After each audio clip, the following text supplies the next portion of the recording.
The Battle of Bulanty, the first quarter of the 18th century, is one of the most tragic and dramatic periods in the history of the Kazakh people. The Dzungarian Khanate is stepping up its foreign policy in the western direction. This resulted in frequent military clashes between the Dzungars and the Kazakhs. The years of the so-called Great Calamity were especially difficult. In 1723 and 1725, the Oirat districts joining forces carried out a broad invasion of Kazakhstan and Central Asia. The local tribes were actually caught off guard. Those who managed to escape had to live without property and livestock to the northern part of Kazakhstan and to the cities of Central Asia. Without encountering any resistance, the Oirat squads, according to some historical information, reached the Hindu Kush and Pamir-Alai. A serious threat of physical extermination hung over the Kazakh tribes and clans. Under these conditions, the leaders of the three Juzes, having shown wisdom, attempt to consolidate internal force. In 1726, a meeting of representatives of Kazakh clans and tribes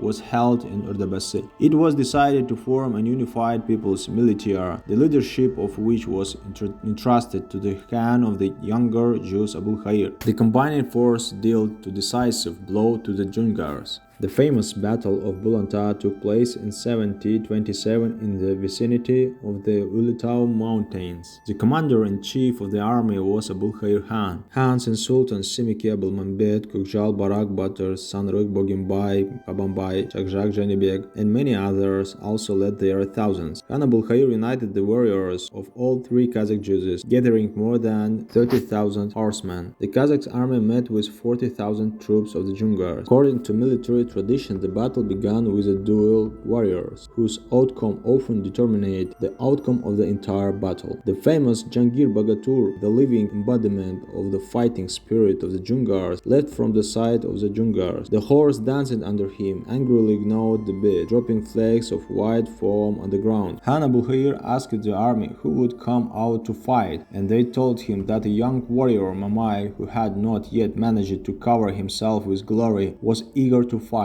Khan knew this daring young man, had seen him in battle more than once. Therefore, he allowed Mamai to speak against Jangir. Mamai rode towards the enemy. At first they fought with spears, then ebolds were used, then sabers. It was from Mamai's saber that the Dzungarian batter accepted a worthy death. Seeing this, Jangir's young brother Zengu Bagatur rode up to Mamai and wounded him with a spear, thereby violating the conditions of a fair duel. However, the wounded Mamai entered into battle with the second opponent and also defeated him. As a sign of his valor, Khan Abulkhair presented Mamai with the so-called diamond saber, which was a great honor for the young batter and the beginning of his military glory. These duels were of great importance for the Kazakh army, which enthusiastically entered the battle and won the most important historical victory. The Kazakhs, having lured the enemy deep into their territory, suddenly struck from the right and left flanks. Then a crushing blow was struck from the rear. The Dzungars were completely defeated and defeated. The battle that successfully ended for the Kazakhs inspired them to liberate their lands from the Dzungars. Subsequently, the area where the battle took place was named Kalmyk,